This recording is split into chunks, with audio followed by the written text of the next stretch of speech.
Hello, Christopher. Hello there. Welcome, Jaye Miller, to the Network of Networth video podcast. Hey, it's a pleasure to finally get you on here. I know we've tried to talk a few times. I've seen the autopilot pop in a couple of times onto some of my own stuff that I had going on. And it was like always the worst ones, by the way. I was like, good Lord. I know you got in on the one that had the trolls in it. I know you were there for that one. Yeah, I've been on a couple of those. Yeah.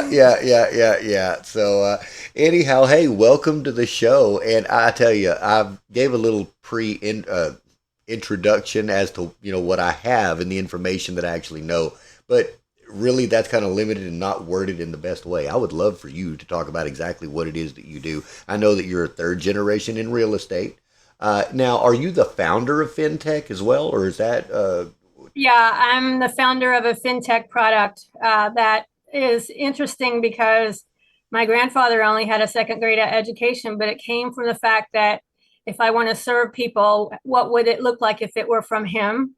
And it's kind of what happened, and it morphed into something that went digital and now is in very high demand, but it's in beta still. I see. I also saw an excerpt from your forthcoming book. Oh, yes. Yes, I did.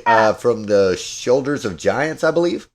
Yeah, well, it's called On the Shoulders of a Giant because the giant was my grandfather. Yes, I started reading it. I'm not going to tell you I made it through it, but That's I okay. did start going through it, and I wanted to have a little preface of everything. There was a lot of links there, a lot of deep diving to try to do. No, that's Mhm. good. That's really that's what works. So many people come on the show and give me links that don't work, or the one link and it just says at IG whatever, and that's all it is. Oh, Yeah. So I appreciate the fact that you put together a real link tree with real links in it that work and that go to your various programs, products, and courses and everything else that you're a part of. But please tell us what all that is, because there's a lot that's in there, a lot to digest. Who is Jaye Miller? I try to look at at my links from Objectively Speaking, and you're right. And I think it's like unconsciously deliberate because we have exclusive offers that we don't market. Uh, we're not officially a 506B yet, but I like to tailor what we offer to who we're talking to. And most of them are for accredited investors. However, we are extremely impact driven. So we attract investors that want to make a huge legacy footprint that's, available to their children and grandchildren and makes money for themselves and the community at the same time. Some of them want recognition, some of them don't. But what I love to do the most is connect people and to be able to, you know, give give people credit whenever they want it or not. If the credit they want is more zeros in their bank account, well, that's fine too. We can do that. And I've heard lately, yeah, you have a personal brand, and people are going to want to invest in you, and that's really true. But I want people to want to invest in our team and to know who we are and who are the people that locked arms with us in the beginning. Because I saw something, there was a meme by Bill Gates. He said, I presented to 300 people, 11 step, some X number stepped up, maybe 30 people stepped up, 11 committed, and like less than that were with me from the beginning. And that's what you got to do. That's just what you have to do. And, as long as you believe in what you're doing and you have a vision, then, and you don't give up, it will happen. And some people, you've heard the book called 3 Feet from Gold. Sure. People give up right before something is about to happen because they just can't hang on any longer. And I get that. That's it. Sometimes I've you just been get there. you get to a point to where you feel like it's just hopeless, and you quit, not knowing you were on the cusp of greatness. That one person you needed to Yeah. meet, that one application you needed to install, that one system that needed to be implemented, right? Yeah. All of that type of thing. Sure. Thank you so much on that. Now, okay, so you create investment products as well, is what it is that you do, investment products. Now, you mentioned something that I don't hear a lot of people talk about, and I think they should, because I'm in, the fundraising world, right, quite a Yeah. bit. Um, all you ever hear is the glory stories of, oh, this is how you do it, and you go talk to these people and those people, and look, it's not that easy to go out and pitch an idea, find the right people, get in the right room, formulate exactly what it is that you've got to say, the verbiage to make it appeal to the audience that you're there for, which is a different audience in every room you're in. So you refocus that and train yourself to say it in so many. Hey, are you a business owner that's stuck? Are you at that phase in your company where you're just not sure exactly what to do next? Like, where's the next step? What's the next piece of technology? What do I need to implement into our company or into our strategy for growth and scalability? Hit the link below. Let's have a business growth strategy consultation. Let's have a talk about that and see if we can't do something to maximize what you're doing already. Many different ways that that's just part of the process, and I don't think that many people discuss the hardships of doing it. You hear a lot of the burnout, I just didn't make it, but you don't hear a lot of the people that were successful actually talk about the things that it took to get there. Absolutely. And, I want to know more about you, and maybe that's not what this forum is about, but I noticed I witnessed some of your earlier podcasts, and you have an amazing radio voice that you could get, make six figures voiceovers for movies for that matter, because, you really are gifted, and I appreciate your podcast does stand out. I don't know what the circulation is right now, but I want to give you credit for that. That's really amazing. And you have your own brand, and that speaks for itself. You don't have to, and it's clear that you love what you do. So thank you. Well, thank you. It really is. This is a labor of love. It's one of those things that came because as a business professional, when you're out there doing the networking, I found myself going to 2 and 3 events a day sometimes. Yeah, well, there's a morning breakfast at the chamber, networking luncheon at the whatever, afternoon mixer or ribbon cutting at such and such event. The chamber's having whatever. There's so many different things that when you're in the different circles that you can be in, whether it be real estate or financial or business planning or whatever it is, the entrepreneurship circle. Those circles all have multiple meetings every week. So if you're in multiple circles, you kind of attend these types of things. And I found that a lot of times you're meeting the same people. A lot of time you don't really have time to do the social aspect of it. And they don't have time to give you because they're looking for something too. Some of them are looking for a specific thing. Some of them don't know how to do that interaction at all. And it's like, how do I really talk to this person? Because they feel out of your depth sometimes, or sometimes you just don't know how to do it. So I figure if we have a platform to be able to come on here, talk about what it is that you do, who you are, who you're looking for to do it with, to do it for, whether you're looking for a partnership, whether you're looking for an investor, whether you're looking for a client, whatever it is that you're looking for, this needs to be the safe place to say that. I have customers when I say, who can I introduce you to, which that's something that I always ask.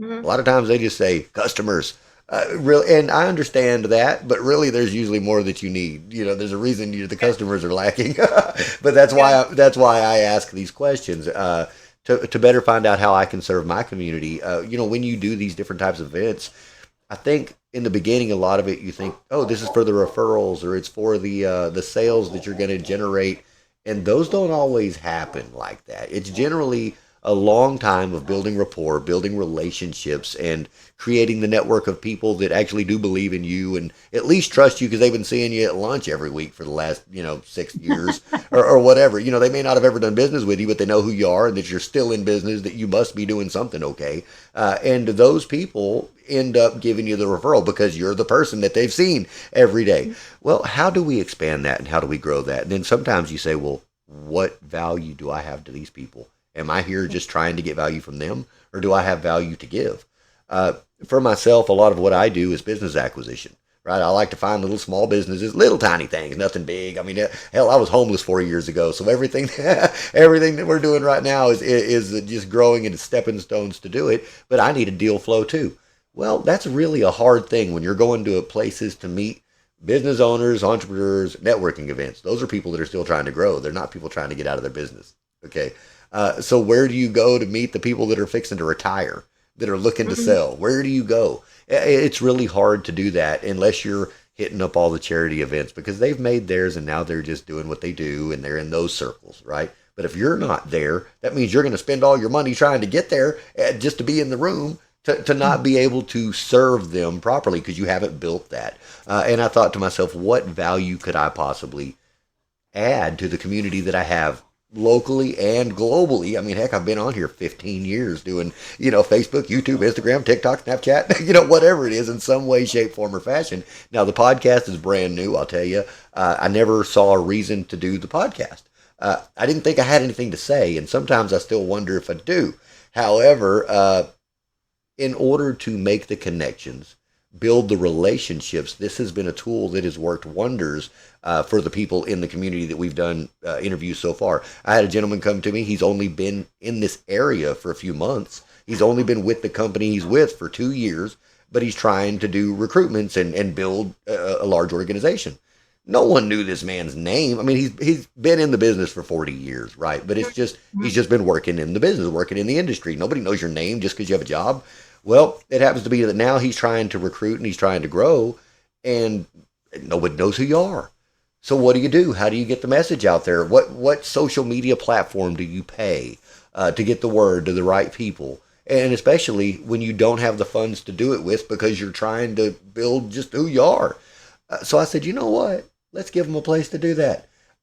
Look, I'm going to put you out to everyone I know, and I'm on Facebook, YouTube, Instagram, TikTok, Snapchat, and LinkedIn, everything else, right? And I will distribute as much as I possibly can. Now, I don't know how many or who's going to see it, but I know that one guy, no one knew who he was, and now he's got over 40,000 hits in the past month of people that have watched his content of him talking about his profession.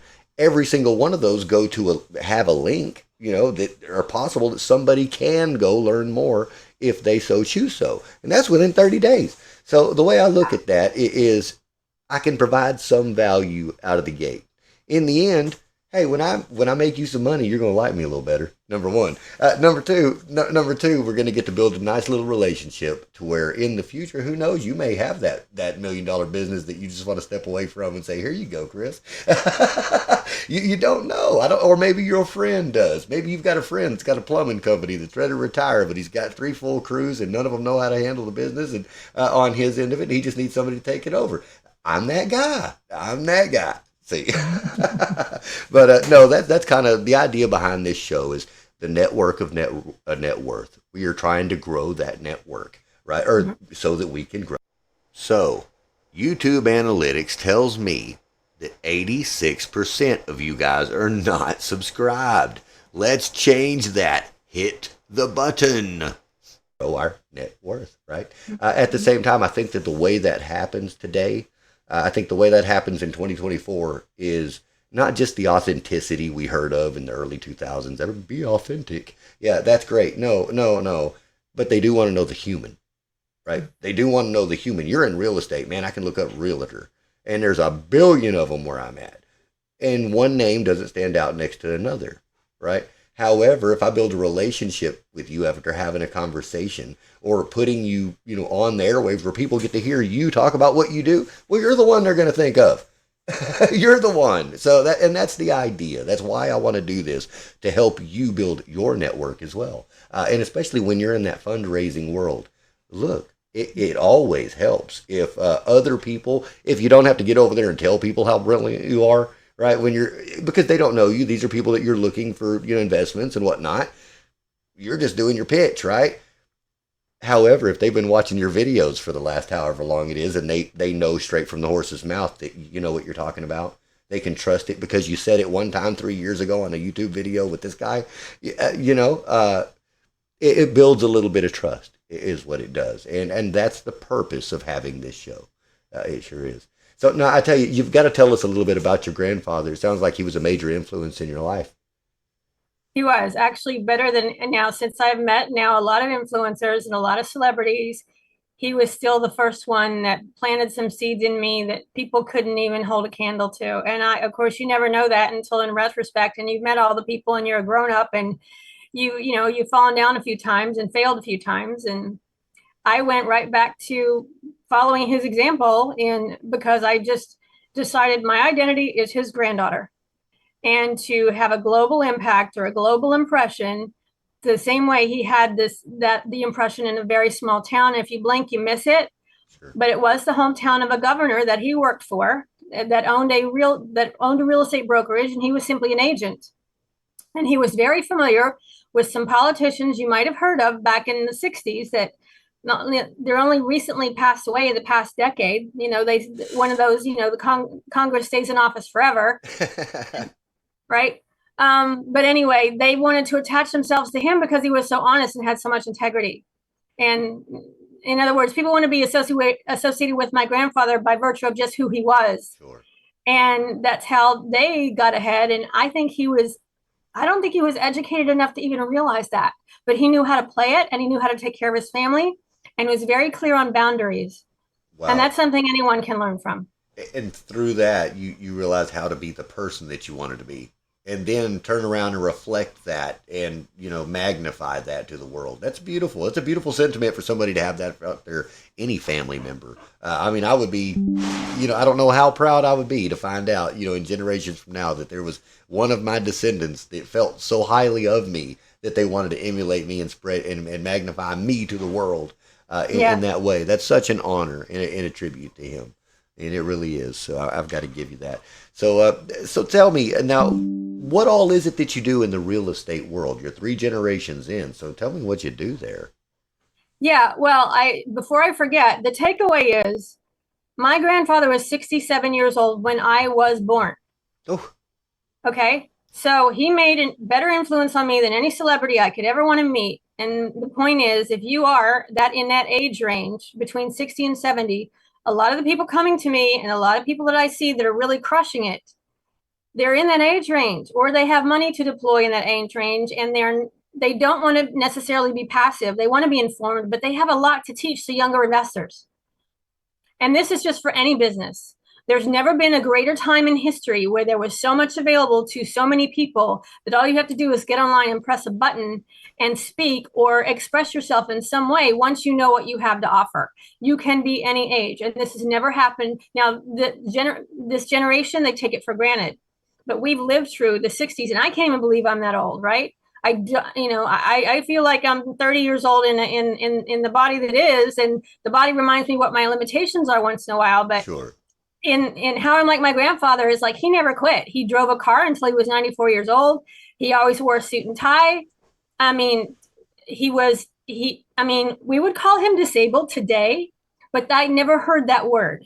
Sure. He had a couple of injuries in the Korean War. He walked with a limp, but it never stopped him. He could run circles around anybody, in his area because he was just a doer. Sure. He was the local war veteran is all it was. That's why he limped. It wasn't because he was a handicap. No, I mean, yeah, he was a war hero, but that also was not part of his identity. His priority was his family, to make a living any way he could. He had what's called grit, and nothing stopped him. I remember my mother had, she had a junior college degree, and she became his secretary.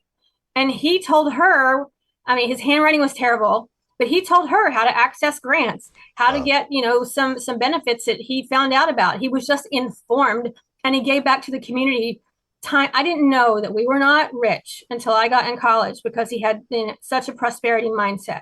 Wow. So that answers part of your question.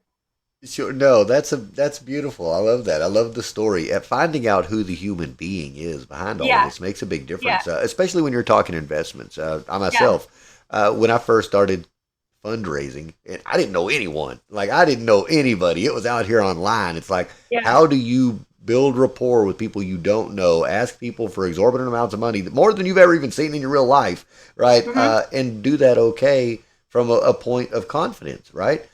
And that's how I found it. Exactly. No, back in he was a contemporary of George Burns. He and his kid brothers used to tap dance on the pier. Beautiful. To earn a few dollars to make a living to feed their family for the night. So it's like when you have to do something, and there was no Social Security when he was growing up, you had to hustle.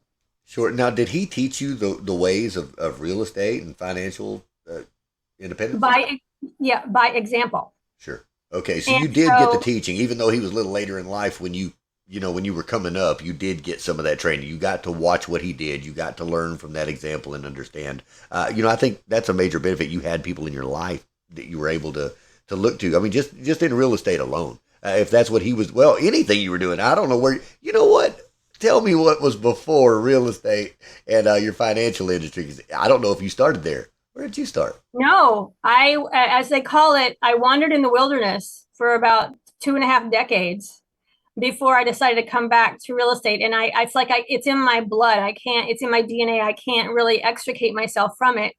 And but I come at it from a completely different space. I mean, in West Virginia, he had to pay his own money to take out a little ad in the paper that said 4 rooms and a path. And by path, we mean an outhouse. There was, okay. And it was little houses, little boxy houses. And what I learned by his example was he would go in, there was no such thing as staging back then. Most homes were either for rent or for sale. Little wooden, and he would salvage anything that could be, taken out, and he would give things that people could use anonymously, drop it on people's porches, wrap it up with twine because there was no packing tape back then, and send it across the country. My cousin recently told me he would literally buy groceries for people and anonymously leave them on people's porches because he was so accustomed to having nothing when he grew up, having to go in the coal mines at 10 years old with second grade back then. When he got something, he just wanted to share it. If he had enough to cover his family's expenses and needs, the rest was to give away. Wow, such a generous heart. Such a generous heart. And to learn, from that. And so now you create companies. You're the founder of businesses. You create, financial technology and software around that or programs around that. Let's talk about that. What actually is it that you offer in those? I know that there's some opportunity for growth and opportunity for advancement, with yourself. And I have clicked a few of those programs and links, so I understand what they're about. I'm familiar with some of those programs. So I would like you to talk about what it is that you would like to focus on. What is it? What opportunity do you have to present to our watchers today? Well, it would be wrong to say we have something for everyone because that's never true. But we do have something for every level of wealth building that someone has or is at. So I have something for a billionaire, and I have something for someone who's never made a dollar online. We do. I happen to be a CEO partner with Seven Figures Funding. So with a 680 plus credit score, you can get anywhere up to $1 million for a personal business loan. And then we also have a private money roster, specific private money roster for people to finance a business or a real estate venture, either hard money or full doc. Our KP is someone that you have interviewed, and I'm not going to say, but we both think each other is a rock star. And I was very impressed with your interview of them. Thank you. But the fintech is available for an early investment. Nothing. I also am representing, not unofficially, because they've become a friend. So I would do this for free because they're very, very high integrity and very honest. They don't market. They're like old school private equity, but what they sponsor and get behind is tech.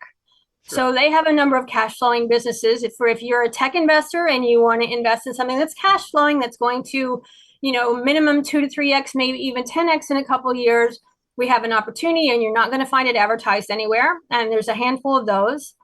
My main company, what started this entire thing, were two real estate models, one in food and beverage and hospitality, in something we have intellectual property for, in plant-based, that we know is going to take off because the data has proven it. But I knew that. But these days, you have to have the data to back up what you're saying. Certainly. So that all those studies have been done, as well as now something. I'll quote some numbers here. The resort model is a minimum of 100 acres.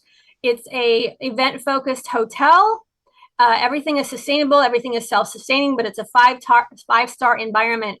And sharing across the property is a 55 plus senior community. So you have everything at your fingertips for seniors that want to live on a resort.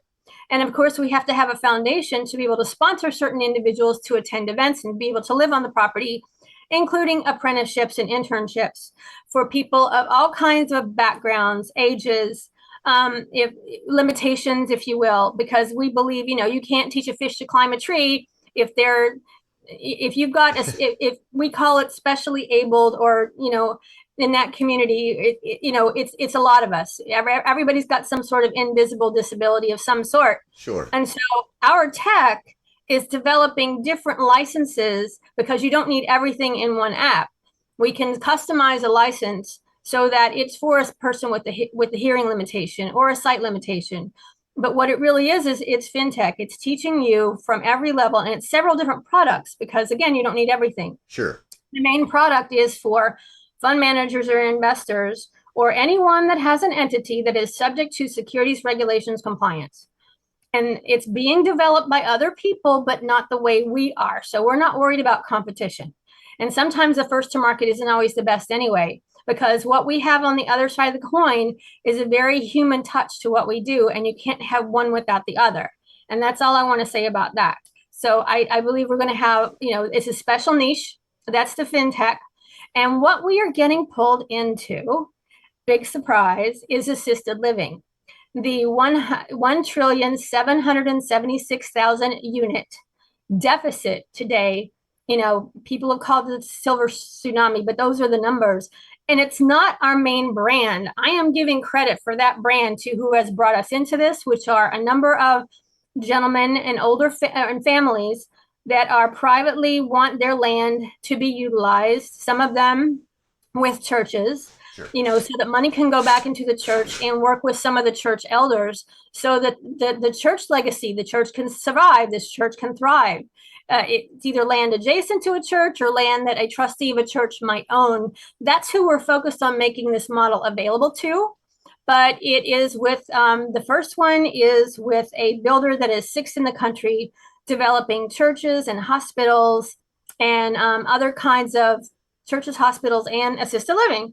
And that's what they do. And the internal model, and I have to say this, we want to take the term facility and nursing home out of the vocabulary because there's so much money available. And not only that, these are the kinds of environments that people literally, say, not a lot of people think about this, but you're a married couple and one of you is disabled and one person is the caregiver and the other person is not. But they're moving together into a 55 plus. Some of the complexes that are developing now, you've got independent senior in the periphery of the main building. So you've always got that medical assistant out across the parking lot, like literally. But this is just a niche that people have not necessarily thought about. Sure. But the activities available in these environments for people that might have physical limitations or people who are, still getting around, they can have a second or third or fourth chapter in their life. They can become an entrepreneur. They can learn art. They can be taken by a shuttle into the city to go shopping. They can have animal therapy come to them. Some of our entrances are going to be big enough for a horse to walk through. Sure. But this is both therapy for the animals and for the people that are on the proproperties. It sounds like there's extreme opportunity and I say that from the private equity side, right? I mean, Yeah. as someone who, acquires small companies, that's something that we see every day that is growing and growing right now. I know the retirement rate, I believe, is 10,000 people a day leaving the workforce. And within the next 10 years, the expected amount is 50 million people will have retired or left the workforce. Out of those, 40% of that baby boomer age range own small companies. Yeah. 40% own something, whether it's an Etsy store or an online thing or a physical brick and mortar or a service-based company or a SaaS company, whatever it is, 40% do that. Out of that, it's an expected 8% of those 40% who will ever actually exit. So Right. And people don't think about the fact that people who live in these resort environments with a special services concierge that don't necessarily need help, there are some of these people with their. hey, if you're enjoying this video, hit that like button. If you enjoy the type of content I've been bringing you, hit the subscribe button. If you think the type of content that I'm bringing you has value to other people, then hit that share button as well. Let the world know there's some good stuff going on here in this video podcast on this channel, coming out of the mouth of this guy right here. Own businesses and they live in these resort environments. That was our first mistake with our first presentation. I take total responsibility for it because we were pitching something as an investment opportunity, and it was going through these people's minds. What if I want to live there?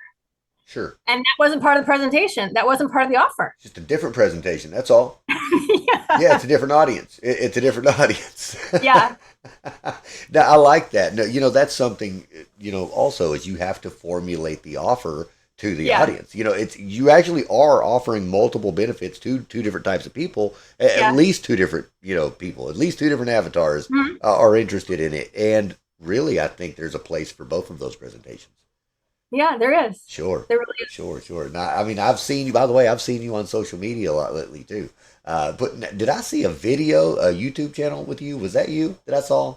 Well, I have a YouTube channel of my favorites, but I don't really go on camera on my own YouTube channel. I am guest on a podcast, That's but what it we are was. so busy with everybody coming to us with what we offer or curious about what we offer. We were ranked page one on Google, and that was totally organic, not deliberate. We're attracting all kinds of attention in LinkedIn. And you can't take credit for how you were born, what you look like.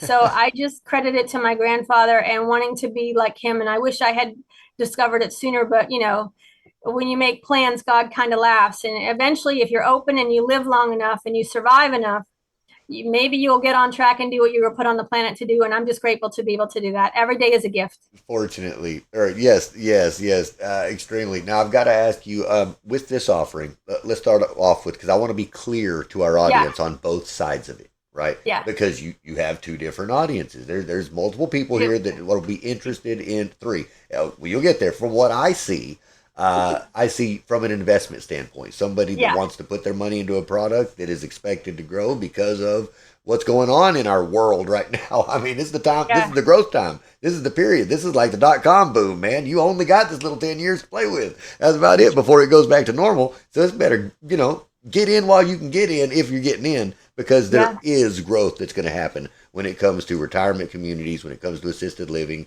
when it comes to luxury places for retirement aged people, whether they are still actively doing a business or not. The point is, there's a whole lot of people in this age range that need amenities, right? That want services, that want Yeah. a certain lifestyle, period. However, that's achieved, right? So let's talk about it from the investment standpoint. What is your minimum investment, amount, and or increments? Do you have multiple increments, and how is your fund structured? Well, the good news, and I'm specializing, I'm not spreading myself too thin. And I'm a cheerleader, so I want to tell you everything. But if you're an investor and if you're looking through a certain lens, I'm simply giving you too much information. You're confused and you don't know what to do, and you're not going to invest, right? And I am still working on that practice. But to answer your question, the minimum investment for our resort model is $100,000. But if you only have $25 to $50,000, I can put you in some cash flowing tech that's going to perform. And they have been heavily vetted. And through our fintech model, that's going to cash flow really, really soon. That's a low risk investment. Even because it's been proven by data. It's Sure. really your risk tolerance. And I am even so. I will send you to a financial planner. And this is, if you're a wholesaler or a flipper, this is not what people do, because you have to be able to afford to invest. If you do not have, over 10%, that you're quote unquote per securities language ready to lose, you cannot invest. A wholesaler or flipper will just take your money. They're not going to tell you this, but I will only take accept your money and it doesn't matter if you're accredited or not. It's how much liquidity do you have? Sure, sure. You actually So followed you, the criteria by the SEC, even though you don't necessarily have to, depending on your filings. I understand. I've done that with some crowdfunding, some Regulation CF stuff, and yeah, even though you don't have to KYC all the time, for certain amounts, man, if you just do it and dot your I's, cross your T's, as things move along through time, you're covered. So I think that's wise, and I also think that that's I don't look at it. I used to look at it that those were restrictions put on people, right? If you don't make this and you don't have this, then we're not going to allow you to be the elite. We're not going to allow you to join in the upper echelon of people who can invest like this.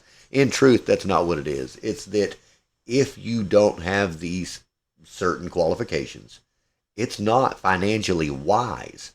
And no, if you still choose to do so, it's a folly. It is a risk that the government has said, look, our job is not really to restrict you. It's to save you from losing your butt, from an opportunity that you may not be privy to or sophisticated enough to understand or whatever it is. and we can base that off what you make. Because if you ain't making the big bucks, you ain't got the. You see what I'm saying? You obviously don't know the tricks. So you got to make it to certain points before you can get to that level of risk, right? And tolerance and ability. And this is a whole new paradigm with the community that you and I are both in. The SEC is not prepared for people that are really on their side, because their job and their entire paradigm is to keep Wall Street in line, that's going to take as many fees as they can at the investor's expense. And this is the complete opposite. Many of us don't make any money until the investor gets, a certain percentage. That's it. And I've never made anything from anything I've ever raised funding for, and it could be because I didn't come from a place. So I always felt like you needed to make it work first before you take any of the money. So it's performance based, right? You got to do the right. And I hear you. Is what I'm saying. I hear you. yeah. So, but on the flip side, we really care about people, and this is what we're doing that is proprietary, because we cover everything that throws up a red flag on Wall Street about providing people with information, even if it means we delay getting your investment. We're going to make sure you have access to the best financial education, and diversifying your portfolio with other types of investment vehicles Sure. that can make you in 3 to 5 years what you thought you might be making in 10 to 15 years, or being afraid you're going to outlive your money. So it's not elitist. It's, Sure. if you can be authentic and honest with us, we can put you somewhere where you can grow your money as fast as possible so you can invest with us, or refer you to something that you would like even better. And what goes around comes around. There's no referral requested, there's no commission, because there's so much to go around. There's so much abundance Sure. in the markets that we serve. There's so much need, there's so much demand. We simply grow our network, and we want someone who's not accredited to become accredited. That's why we do what we do, how we do it. Because if you want to stick with us and you have a plan, or you don't have a plan, we can connect you with someone. And also, there's this other thing that I should not leave unmentioned, as people are attached to who they have their fiduciaries, even if those quote unquote fiduciaries are taking fees from them that are not necessary because they're quote unquote friends. But if there were not some sort of monetary relationship, they wouldn't be a friend anymore. But they don't want That's to right. let go of those relationships. So it comes from both sides. People are afraid to take action, they are afraid who to trust. And as my friend Scott Picken, who's a principal of Wealth Migrate, it just comes down to two things: the right people and the right information, but they don't know who to listen to. They don't know who to trust. And sometimes you just got to go with your gut, or take a leap, or spend some time with people. They're not going to just invest. People don't invest for just numbers. It might be a great deal on paper, but it's only as good as the team. That's right. That's right. It's something that they believe in. They invest in the team. They invest in the plan, what they believe in. It's not always just about the numbers. A lot of times, look, people invest for multiple reasons. Sometimes Yeah. it's because they need growth. Yeah. Sometimes it's for maintenance and sustainability. Sometimes it's legacy and estate building, right? Mm-hmm. And sometimes it's just evasion of having to give it to somebody else. Look, that's all there is to it. Sometimes it's, hey, I make X amount of dollars. Government says they need this amount. Unless I do something with it, I'd rather Yeah, choose where my exactly. money goes. I'd rather choose my money goes instead of them choosing where it goes. And we have the legal right to do that. Thank goodness we live in the country that we live in, and we're able to do that. Right?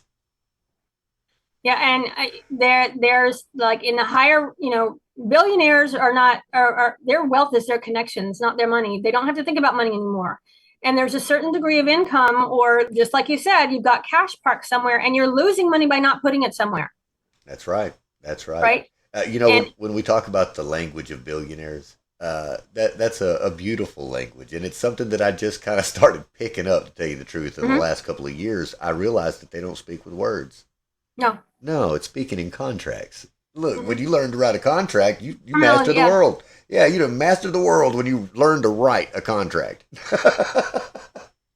And here's another thing. I became a paralegal in 2003, and I still, I write a lot of our own agreements. And the legal definition of a contract can be completely, this is where you've got to be careful with PPMs. It doesn't have to be ethical or moral. It just has to be an agreement between two people that sign on the dotted line. That's why any two people can go into a contract that might be very unfair or unrealistic to one party. And attorneys are to help you determine that. an attorney with integrity, because not all of them have that either, That's right? exactly it. That's exactly it. How familiar? I've got to ask. You've been in real estate forever, and you're in investment vehicles and things like that. How familiar are you? Now, okay, you're familiar with promissory notes when it comes to real estate investments, correct? Yeah, Yes. you see it all the time. People always trying to do some sort of little whatever it is, but they've been in existence for a long time. People know what it is. Uh, how many times have you heard it in private equity? You don't. You don't. You don't. That's something that. Hey, are you a business owner that's stuck? Are you at that phase in your company where you're just not sure exactly what to do next? Like, where's the next step? What's the next piece of technology? What do I need to implement into our company or into our strategy for growth and scalability? Hit the link below. Let's have a business growth strategy consultation. Let's have a talk about that and see if we can't do something to maximize what you're doing already. That I've been playing with for the last little while. And the interesting part is figuring out how you're going to asset back each one of the notes, right? And sometimes it's on a per case by case type thing, and sometimes it's like a venture capital deal. Trust me, and we'll see. Yeah, I mean, we've got an idea and we're going to try and we'll see. But there's different ones depending on what you're trying to do. And I was just wondering if you had experienced that. I mean, three generations in real estate. You're dealing in financials. You're creating financial instruments, and when I talk about this, I don't hear a whole lot of people talking about it. So I was Well, wondering if you were familiar with people in this realm doing that. well, it can be a step in between, but there's private equity, then there's VC, and there are two different definitions, two different categories, and there's also angel investors. And a real angel investor, they don't need the money, and they want to see the business succeed. The feather in their cap, the pride that they have is to be able to talk to their other investor friends that I invested something that didn't lose any money and it's actually advancing, Sure. and that it's giving back to the community, and that's their legacy. They don't need the extra cash. They don't need the extra money. Sure. That's an interesting way of looking at that. I had never really thought about it from that aspect at all. I usually just think about them as someone trying to, make a return on their investment. But in truth, I Mm-hmm. guess that's not always what it No, is. Yeah. I love that. I love that. no. So, I mean, the an angel investor, the pure direct definition of an angel investor is they don't need the money, but they're also devastated as if they lost the money if what they invest in loses. It's the same emotional impact. that makes sense. It makes sense. It becomes their baby too. They bought into it. They Mm-hmm. felt like they had an attachment to it. That's why they did it. Even though Right. the money, the financial attachment may not have been the strongest part. Sure. It's a feeling of ownership and making you made the right choice. You were the right leader and the right CEO of your life.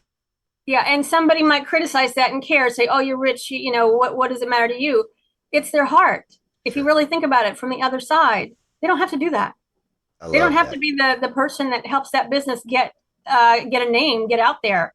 But and these are the ones that's private. They're the company they invest in might become a household name, and that's their pride and that's their legacy and that's what they're happy about.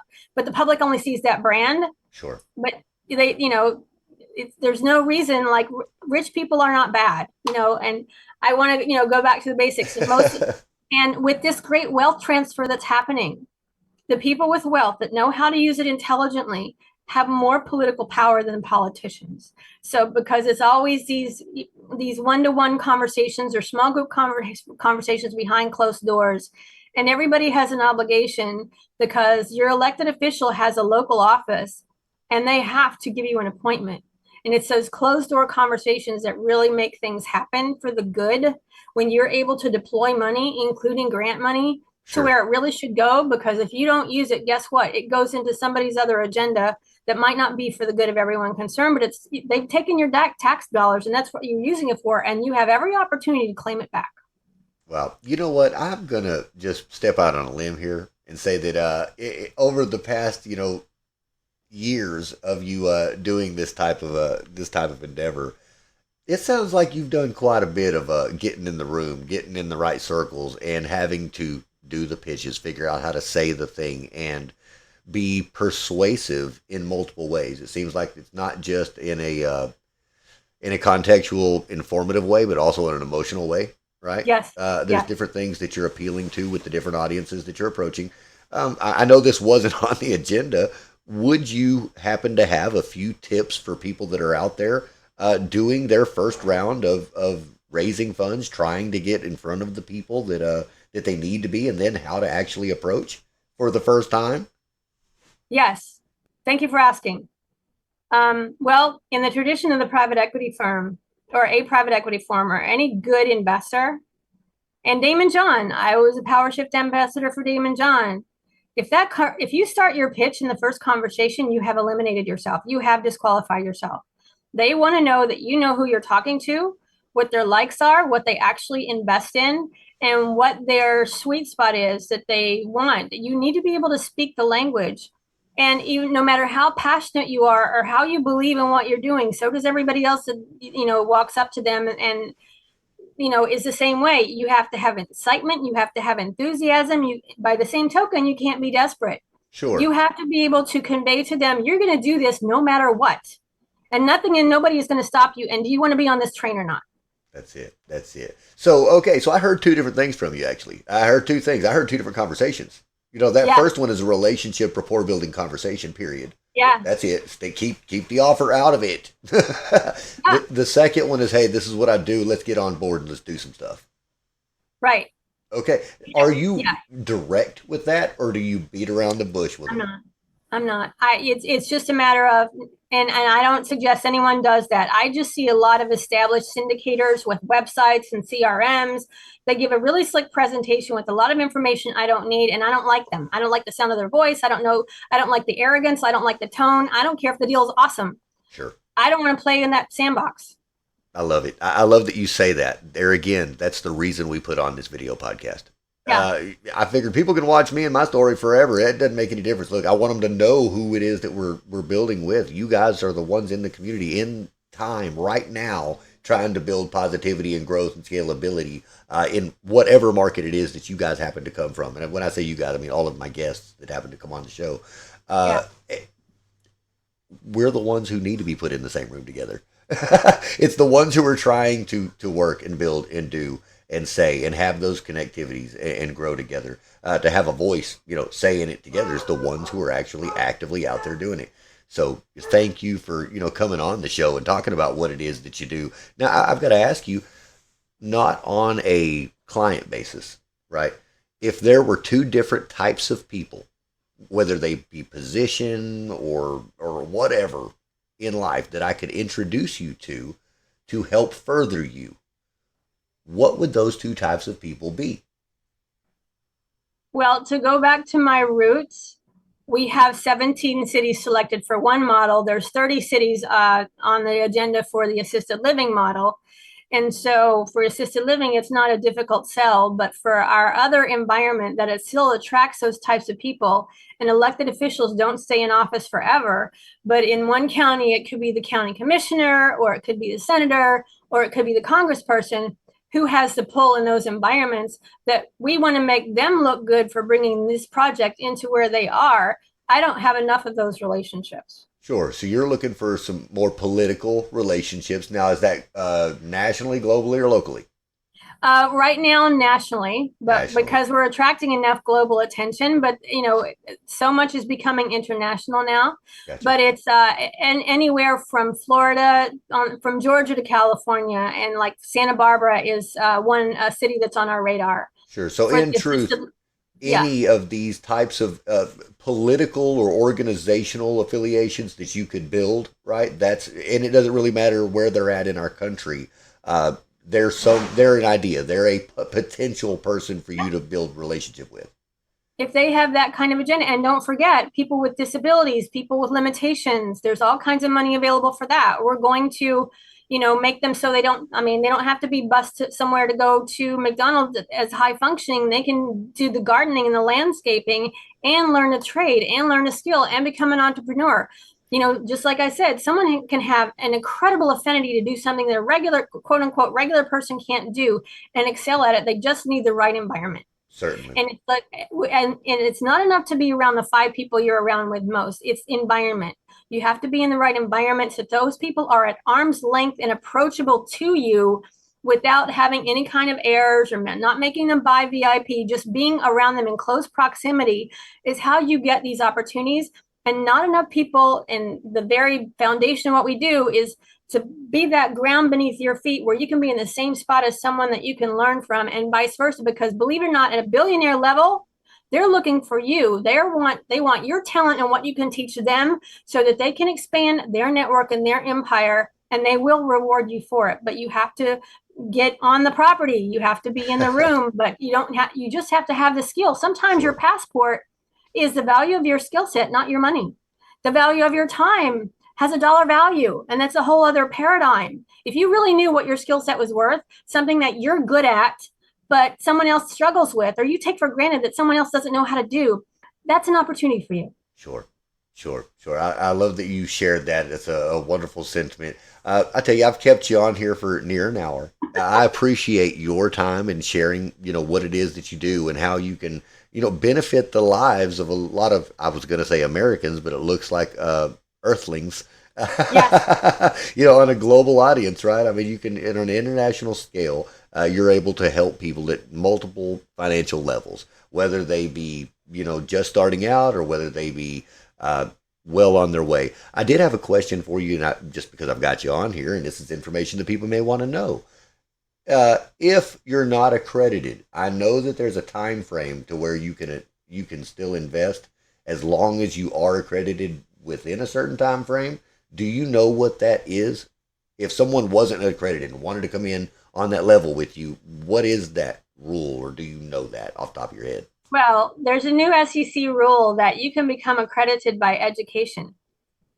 You can know Ah, you can know more about investing money than someone who is accredited. And if you're qualified to, you know, either run a fund or have access to a vehicle that's going to educate them, you can become accredited by the breadth of your knowledge and how you are proven to help people get to the next level.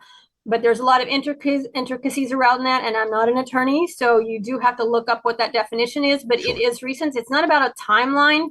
It's about collective knowledge and how you're deploying that knowledge in the marketplace in the financial industry. Sure. They want to make sure that your level of sophistication, when it comes to investments, is where it needs to be. I understand that. Now, how are they implementing that? Is that a test that you take or an exam? How does that work? Or do you know? They're talking about a test. There is certain criteria that you have to meet. Again, I think Sure. it's on the SEC website about what that entails, Sure. or you're kind of grandfathered in based on your body of work.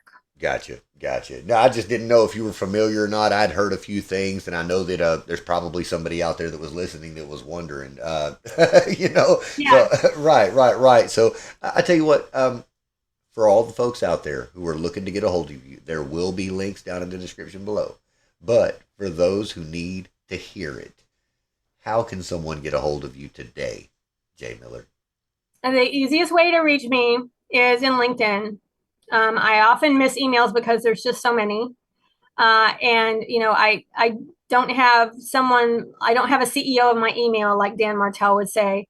So I can be mostly in Messenger has got a lot of spammers going on. So Sure. and so does LinkedIn for that matter. But I don't miss most of my LinkedIn messages, and it's J Miller Official. Jaye Uh, Miller Official at LinkedIn. yeah, Okay. yeah, it's like slash J Miller Official, LinkedIn.com/IN/J Miller Official.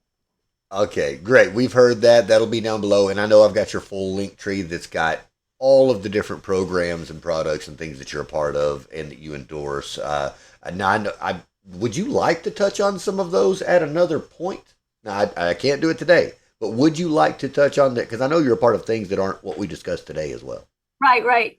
Yeah, all of them are little vehicles that you can make money. Cool. They're affiliate links. I have proprietary, and they're not just any affiliate link, and none of them are really high ticket. And the actual seven figures funding, if you have an offer of your own and someone has an offer of $500 up to over a million, you can put a button on your offer page and finance people without having to have your admin do a 3 or 4 part, several a divide or a split pay of any kind. It's Sure. financed for you, but it's under your brand and it doesn't cost you anything. Plus, you get a commission on your offer. Very cool. Very cool. Well, like I said, I'll make sure that the link tree's down below too, so they can all check that Yeah. out. And if you would like to come on and specifically speak about some different vehicles, it helps you and it helps us and it helps the world, with the value that they needed to hear. Uh, Yeah. yeah, There's all you have to do is focus on something. There's more than enough to go around. Talk to the right people with the right information. Trust your gut, but know what your vision is and know what you want in life. And Damon John, it's on YouTube. Dean Graciosi is like really know your why. It should make you want to cry. And believe it or not, a lot of investors want to hear that. They want to hear how you failed. They don't want to hear how slick your offer is or how great an opportunity is, because they hear that all day long.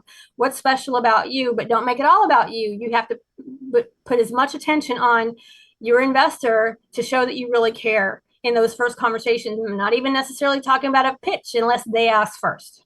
certainly. Well, thank you so much for the body of knowledge, the treasure trove of golden nuggets that you've provided for us in the past, 54 minutes and 20 seconds now. Yeah, well, the timer's on. I got to look. So Yeah, thank you for that, Jay. I do appreciate you. And that will conclude today's episode. I appreciate you being here and spending your time with us, sharing your message and your contact information so that you can build your network. Hey, if you are a business owner, an investor, or a leader in your industry and you would like to have your story told, if you would like to share your story with our audience, be a guest on our video podcast. There's a link down below. I'd love to have a conversation with you. The Network of Networth video podcast is a place where we have high-level conversations with high-level individuals, and I'd like for you to be one of those individuals. Hit the link below.